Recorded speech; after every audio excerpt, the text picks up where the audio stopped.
Assalamualaikum warahmatullahi wabarakatuh. Waalaikumsalam warahmatullahi wabarakatuh. Waalaikumsalam. Saya sebagai perwakilan dari kelompok 10 akan memaparkan tentang ukuran variasi. Tapi sebelum presentasi dimulai, izinkan saya untuk memperkenalkan beberapa anggota teman-teman saya. Saya Amanda Ayu Suryandari dengan NIM 305-22008 dan rekan saya Anissa Zahro dengan NIM 305-22013.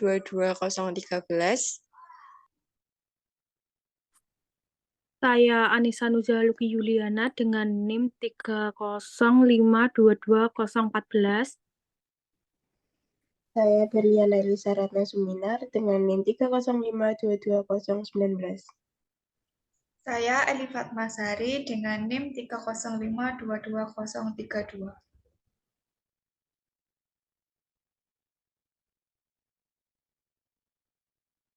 Untuk pembahasan yang akan kami paparkan hari ini, yaitu yang pertama, tentang pengertian ukuran variasi, yang kedua, tentang range, ketiga, standar deviasi, keempat, koefisien variasi, dan yang terakhir yaitu kesimpulan.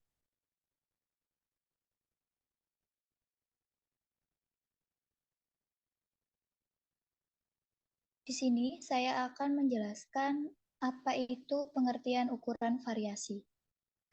Ukuran variasi atau bisa disebut dengan pengukuran dispersi adalah suatu ukuran yang menyatakan seberapa jauh penyimpangan nilai-nilai data dari nilai-nilai pusatnya.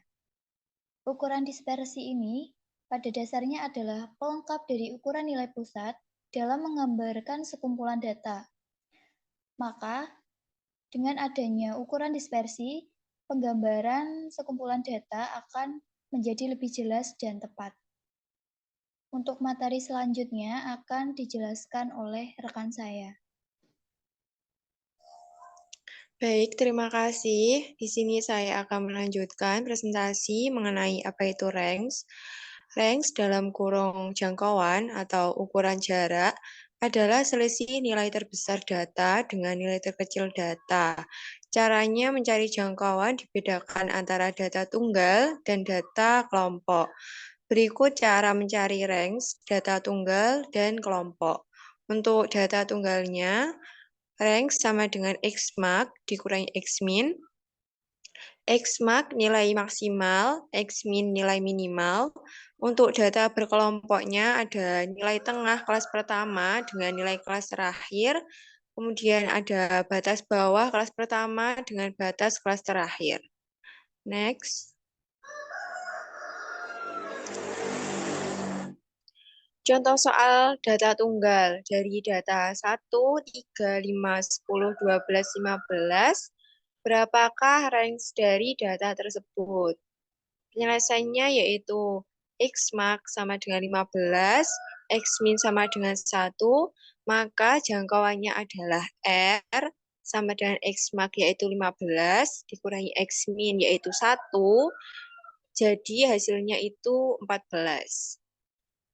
Next. Kemudian ada contoh soal data berkelompok. Di situ bisa dilihat tabel contoh soal data berkelompok.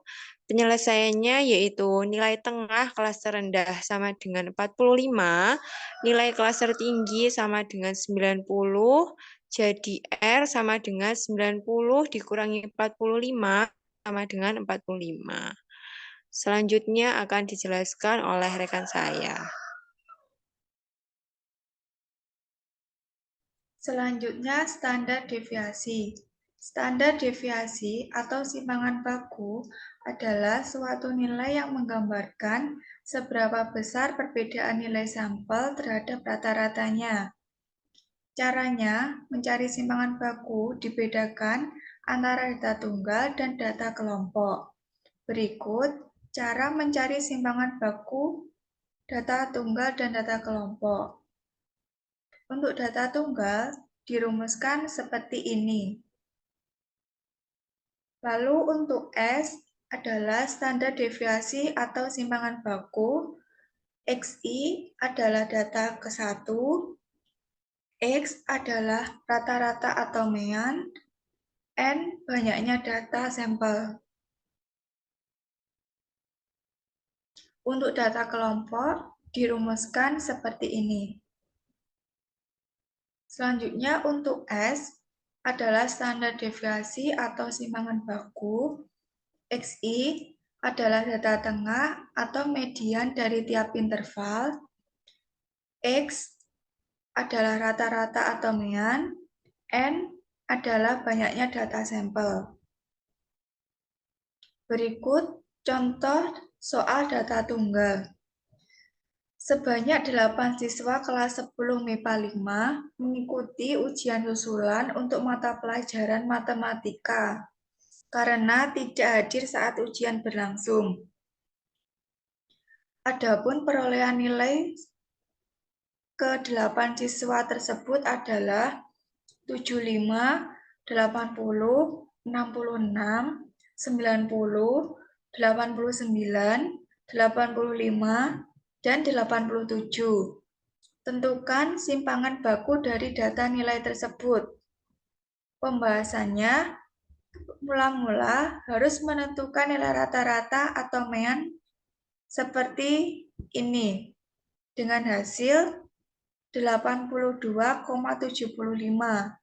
Selanjutnya, untuk memudahkan pekerjaan, harus buat tabel seperti ini dengan isi XI, X, dan XI min X pangkat 2 dengan hasil 515,5. Selanjutnya, mencari simpangan deviasi dengan rumus ini dan hasilnya 8,5815 bisa dibulatkan menjadi 8,58. Jadi, simpangan deviasinya adalah 8,58. Selanjutnya, dilanjutkan oleh rekan saya. Baik, selanjutnya akan saya lanjutkan. Berikut contoh data berkelompok. Dalam rangka sosialisasi pentingnya vaksinasi pada anak dan dewasa, Dinas Kesehatan Kota X mengadakan penyuluhan pada 60 orang dengan rentang usia yang berbeda-beda seperti tabel di gambar ini. Selanjutnya, berapakah simpang baku dari usia pesertanya? Mulai harus tentukan dahulu rata-ratanya menggunakan tabel di bawah ini. Ada usia, XI, VI, XI, min VI. Next. Lanjutnya, nilai rata-rata dirumuskan seperti gambar di sini. Hasilnya 33,58. Lalu buat tabel seperti gambar di bawah ini. Selanjutnya, simpang baku seperti rumus di gambar ini yang hasilnya 8,47. Jadi simpang baku dari usia pesertanya adalah 8,47 tahun.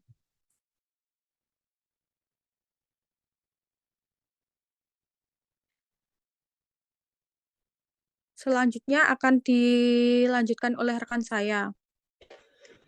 Baik, selanjutnya yaitu konvensi variasi. Konvensi variasi adalah perbandingan simpangan baku atau bisa disebut dengan standar deviasi dengan rata-rata hitung dan dinyatakan dalam bentuk persentase.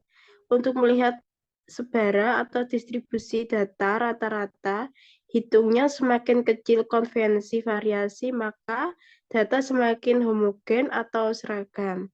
Sedangkan semakin besar konvensi, variasinya data heterogen atau bervariasi. Berikut rumus dari koefiensi variasi. Selanjutnya yaitu keterangannya. KV yaitu koefiensi variasi, S-nya simpangan baku, X-nya yaitu rata-rata. Next. Kemudian yaitu contoh soal. Lampu di rumah Ila rata-rata dipakai dengan 3.800.000 per jam dengan simpangan baku 800 per jam. Sedangkan lampu di rumah Udin dapat dipakai dengan rata-rata selama 4.500.000 per jam dengan simpangan baku 1.200.000 per jam. Dari data di atas, lampu di rumah siapakah yang lebih baik? Jawabannya yaitu koefiensi variasi pemakaian lampu di rumah Ila. KV-nya S, S-nya 800, X-nya 3.800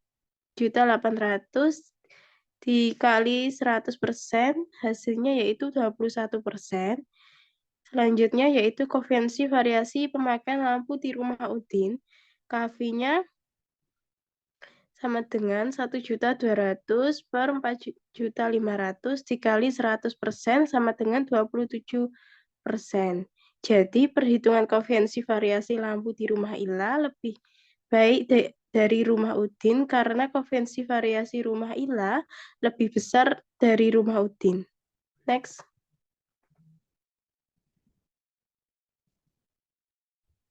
Baik, jadi kesimpulan dari penjelasan tersebut adalah ukuran variasi atau dispersi data adalah ukuran yang menyatakan seberapa jauh penyimpangan nilai-nilai individu terhadap nilai pusatnya atau rata-rata.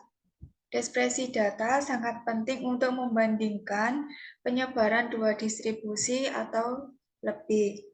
Dispersi data dibagi menjadi range, simpangan baku atau standar deviasi, dan koefisien variasi.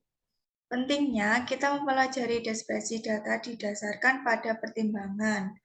Pertama, pusat data seperti rata-rata hitung, median, dan modus hanya memberi informasi yang sangat terbatas. Sehingga, tanpa disandingkan dengan dispersi, data kurang bermanfaat dalam analisis data.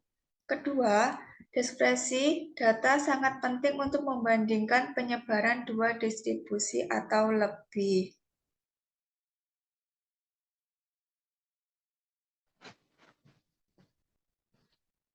Terima kasih untuk presentasi dari kami. Mungkin cukup sekian. Apabila ada kurang dan kesalahan kata, mohon dimaafkan. Terima kasih, saya akhiri. Wassalamualaikum warahmatullahi wabarakatuh. Waalaikumsalam Waalaikumsalam warahmatullahi Warahmatullahi wabarakatuh. wabarakatuh.